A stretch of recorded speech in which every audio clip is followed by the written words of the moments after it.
So I'm here to talk to you about the mentorship program.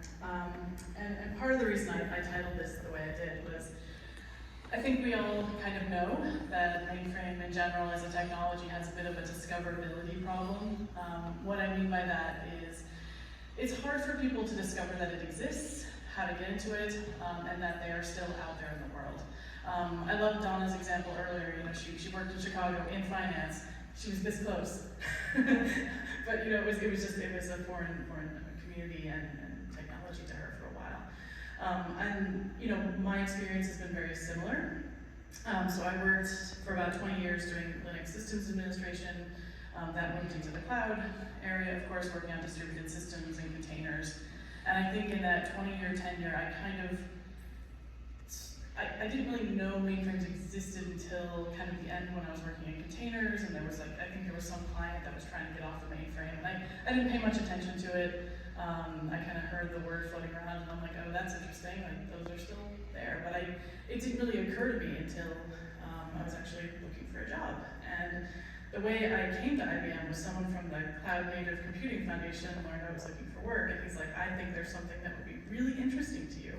Because he knew I was interested in hardware, and he knew I was playing with little Sun Spark stations in my basement. And he's like, listen, there's something you should really check out. So that's how I got introduced to IBM-Z, and I was like, wow, this is a different space for me. But again, it took me almost 20 years into my career to discover that it was around and this really viable, interesting technology with all these fascinating things to look into. And that's kind of the attitude I came into it with and what I've tried to spread. But again, I keep encountering people like myself who didn't know about it. So imagine how it's like for a student who is just getting into this. They haven't been in the tech industry that much. They're hearing all the flashy things around AI and machine learning, but not necessarily hearing even about some of the technologies that I worked on 15 years ago. So one of the things that is incredibly valuable right at the outset from this mentoring program is that the Open Mainframe Project collaborates with, of course, the Linux Foundation, and so all of the projects that we put into this mentorship program are shown alongside all of the rest of the ones in the Linux Foundation. So there will be blog posts that's put up by the project saying here's mentorships available, and that's mostly consumable for us. But as a student, what they're going to scroll through here, you can see like the bar on the side is quite small. I mean, there's like dozens and hundreds, depending on the time of year, of mentorships available.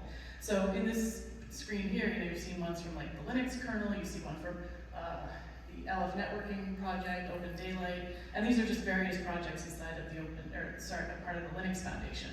So students come into this, they're not sure what they want to work on, and maybe they'll stumble upon something from the Open Mainframe project. And that has been the case with all of the mentees that I've gotten. They didn't know about mainframe, they thought my project looked interesting, and so they applied for it. And when I look at their resume for the application, they really have never touched a mainframe. Which brings me to what I work on. So, as John mentioned, I lead the open source program office for IBM-Z and Linux 1 at IBM. And in part of that role, I thought it was somewhat hard for me as someone working on Linux to figure out what all runs on IBM-Z and Linux 1. So we put together the software discovery tool, which is a fork of a package search tool that was developed inside of IBM, and which was also open source, but we brought up the Open Mainframe project to get more contributors and participate in programs like this mentorship program. So over the course of 3 summers, we've had 5 mentees, and notably 2 of them have stuck around. They're now members of the technical steering committee for the project. And one of them served as a mentor this summer. So he was a mentee last summer, and this summer he was a mentor. And so that was really important to me because you invest a lot of time in a mentee over the summer, and having them stick around is incredibly valuable. So another great thing about this mentorship program, it's a great opportunity for diversity in your project. And I'm talking about diversity across many different metrics: organizational, geographical, gender, race. Just the applications that we get in are from a very, very large swath of people that you may not necessarily interact with on a daily basis. So you get mentees from most of the continents, probably no penguins from Antarctica yet, but for sure, like we get Asia and Africa, South America, of course the United States and Europe. But it brings a different perspective to your project when you have geographic diversity.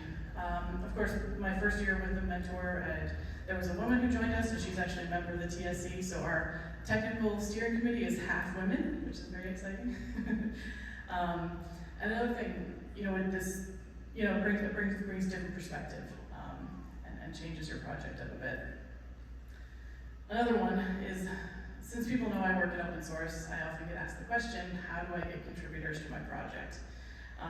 That's an incredibly difficult question to answer. It's going to depend a lot on your project, it's going to depend on the work that's available for that project.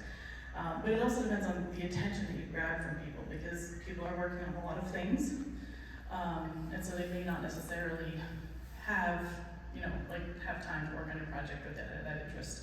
So the mentorship program ends up being a really nice entry point for folks, and that 12 weeks is your opportunity to grab their interest for your project, for the mainframe world, and in general, just making sure that they, even if they don't stick around, that they're making a valuable impact in your project. So what I do is I tend to line up a bunch of issues and bug reports that have been piling up over the year, and I'm like, all right, I want to knock these out. They're actually pretty straightforward, but I just need someone to work on them.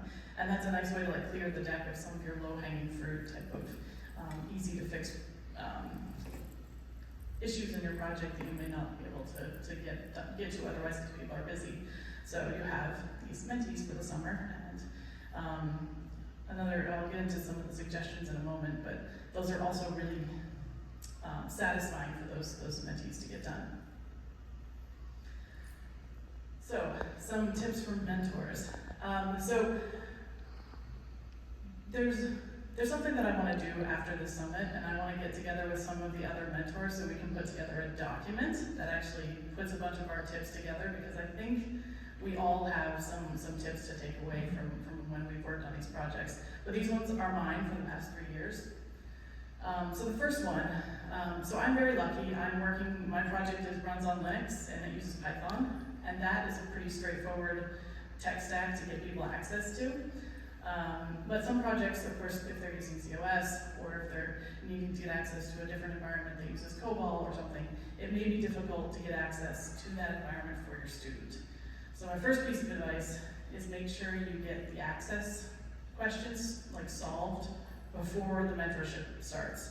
Again, it's only 12 weeks, and you don't want to spend 2 weeks trying to get the student access to a system and filling out paperwork and figuring out where it's going to land. There's a bunch of organizations here that can offer access, and hopefully soon with our mainframe being brought up, this will be easier. But as of today, that is definitely a point. You want to make sure the access question is solved, because it's going to be difficult for them to start working on the project at all if they don't have access to a development environment. The next one, it may be somewhat obvious, and you are presented with a form to fill out when you propose a mentorship project for the summer as a project, but you want to make sure that is a carefully scoped project that can be completed in 12 weeks by someone who doesn't necessarily know much about your project, and that is hard. I think anyone who has ever scoped a technical project can agree it's almost impossible. And I will admit right here, it has been impossible for me. I've been very careful about scoping out my projects, but sometimes you have to rescope while you're working through the project. You run into issues you didn't expect, things run long, people get busy, things come up, and you have to make some adjustments. But try very hard to have a very clear project for the summer. It can't be just improve the documentation. It has to have bullet points of improve this and this and this, and carefully explained ways that the student can go about that, and a path to get there, really. Side quests. So this is kind of what I was talking about with the little bugs and issues that you may have sitting around your project. So one of the things we have back-end sources for our Linux distributions that are included in the software discovery tool. And sometimes those need to get updated, or a new release comes out and the scripts need to be changed somewhat. Or we actually just had an experience recently where OpenSUSE moved their data sources, and I'm emailing Sarah here. She works on OpenSUSE, and I'm like, Sarah, where's the new text-based thing I can scrape to get the list of packages? And that was something I sort of handed off to my mentees, and I'm like, oh, and Sarah, you're my mentee for the summer? Like, he's working on this, and we're gonna be set. And that was a really nice collaboration because it was something that turned out to be fairly straightforward to fix, and it brought this like boost of confidence to the mentee I was working with. I got to introduce him to someone in the industry directly, so now he knows Sarah. And that was turned into a really good experience, even though it wasn't part of the core mentorship project. Like, it was just some cleanup in the project that we needed. I'd also say, from a logistical standpoint, meet with your mentees weekly, at least. In the past couple of years ago, I was meeting with my mentees once a week. And we did that rain or shine. Like, whatever came up, I would always show up for that meeting, and I would never send them a Slack and be like, hey, do you have anything this week? I'm kind of busy. No, don't do that. Because inevitably, the student will not want to bring you problems because they think you're busy and they think you don't have time for them. Or just in the course of dialing into that call and running through whatever they're working on, they'll remember something that they're stuck on. Or they'll explain some process to you, and you'll realize, like, oh no, they're on the wrong path. Or you think they should be spending their time on something slightly different, and so what we need to do is just kind of adjust their direction. And then sometimes we'll just be chatting about something, and something random will come up, and I'll be able to help them with something or whatever. So like, commit to those weekly calls for sure, and at least weekly. This past summer, I did the weekly calls, and then my co-mentor, Arsh, he would do like more frequent calls with them because it was in the same time zone, so that was incredibly helpful. So at least weekly. And finally, I did something that felt kind of like very paperwork heavy, and that was making them update a document of what they did each week. And this is something, I don't know, Bob, if you put together the template, but this was part of the template. It was like, what did you do each week? Yeah. Not a heavy document, just like real quick, like I did this and this, whatever.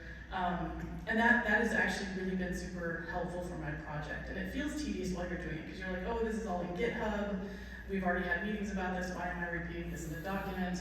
But it turns out, like, when I'm doing the midterm evaluations, when we're working on their final project, when they're writing blog posts, and even for one of my mentees, they didn't put it in their CV, but they did tell me later they had referenced it in like a job interview when they were saying, like, what did you do over the summer? And they were able to be like, oh, what did I do? And they were able to look at that document and be like, this is exactly what I did, without scouring GitHub and trying to figure out what their commits were. And it was also valuable because not everything is captured in GitHub. Sometimes they had to rewrite an issue in GitHub, so like maybe it wasn't properly scoped, or it was like the wrong issue, or it was the wrong approach. And so they spent a few days working on that. So if they document that in their weekly report, that's something they knew that they did, and they didn't just be like, oh, there's nothing in GitHub this week, but I know I did something.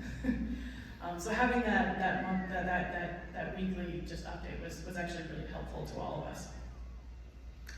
And just in case we have any mentees, possible mentees here, or if you want to share these with the mentees that come to your project at some point, I have some tips for them too. The first one is that this program is incredibly competitive. I get over 50 applications each time. I think last year I had over 70 applications that I had to go through. And these are high quality applications. Like, these students really know their stuff, and it's really impressive when I go through them, so it takes time. But my suggestion for students is to craft your application to the program. So I mentioned in the beginning that like AI, machine learning, very popular. A lot of students are doing it. So if I see an application that's all like, AI, machine learning, I love app development, I love mobile stuff, I'm like, I think you might be bored. Mine's an infrastructure project writing Python. So, I kind of like pass on those, and maybe they would have been interested, but like I have to go by what I'm seeing, and I want to make sure that I have a student who's engaged and actually interested in infrastructure, interested in Linux, and has the skills, or at least the ability to gain the skills that they'll need for the project.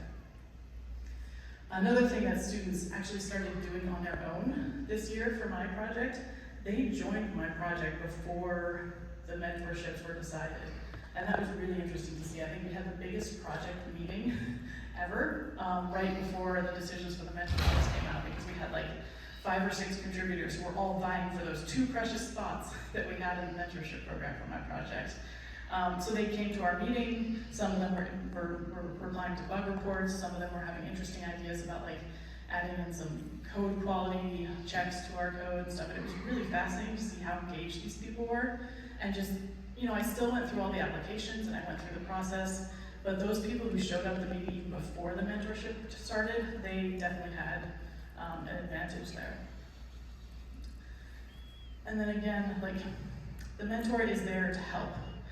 And so if the mentee is finding themselves stuck or struggling or has questions, they should go to the mentor like as soon as possible. Like, we want you to succeed, and we want we want your project to succeed. We want you to have a good experience, and honestly, we want you to stick around and continue in this mainframe journey. And you're going to have a bad experience if you just disappear.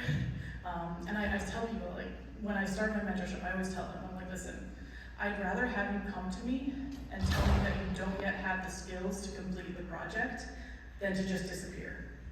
Because disappearing is the worst. I can work with you don't have the skills. Because then maybe, like, I have this documentation I need written. I have some testing I need it done. Like, I can repurpose the mentee to do something if even the worst case, where they don't have the technical skills, like, I can find something for them to do, for sure.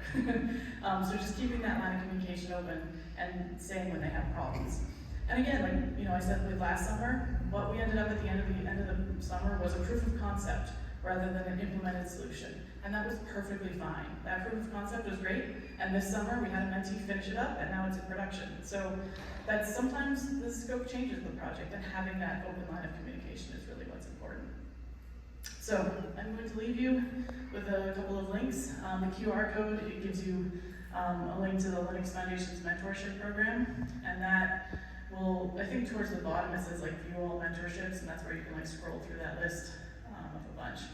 But I strongly suggest, if you are a project, join into this mentorship program. It's going to give you some great contributors, it's going to give you some great opportunities, and it's going to get the word out there even more.